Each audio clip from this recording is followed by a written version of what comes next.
ஆசீர்வாதம் பெற்றிருக்கிறோம் அப்படின்னு ஒரு மேட்டிமை வந்துருது இல்ல. மேட்டிமைகளை முற்றிலும் இந்த ஆண்டு அகற்றி விட்டு தாழ்மையுள்ள குணத்தினால் நிரப்பப்பட்டு லாபத்துக்காய் கர்த்தருக்கு ஸ்தோத்திரம் மட்டும் சொல்லிக்கிட்டு வாழ்கிற ஒரு வாழ்க்கை.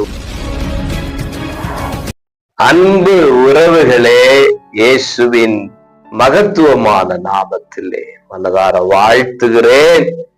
நீங்கள் நன்றாக இருப்பீர்களாக. ரோமர் 12:16 மேட்டிமையானவைகளை சிந்தியாமல்.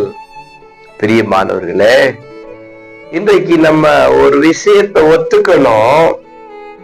நம்மளை அறிந்தும் அறியாமலோ மேட்டிமையான சிந்தை எண்ணம் வந்துருது. பணத்தை குறித்து, பதவியை குறித்து, அனைத்து காரியத்தை குறித்து நம்மளை அறியாமலே மேட்டிமை வந்து விடுகிறது.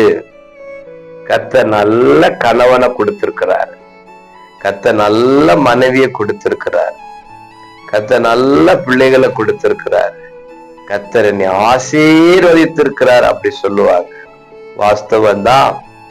ஆனா அது இல்லாம இருக்கிற எத்தனை பேர் இருக்கிறாங்க.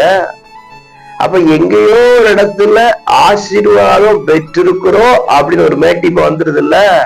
மேட்டிமைகளை முற்றிலும் இந்த ஆண்டு அகற்றி விட்டு தாழ்மையுள்ள குணத்தினால் நிரப்பப்பட்டு லாபத்துக்காய் கர்த்தருக்கு ஸ்தோத்திரம் மட்டும் சொல்லிக்கிட்டு வாழ்கிற ஒரு வாழ்க்கை வாழ்ந்தால் இன்னும் கர்த்தர் நம்மை ஆசீர்வதிப்பார். God bless you.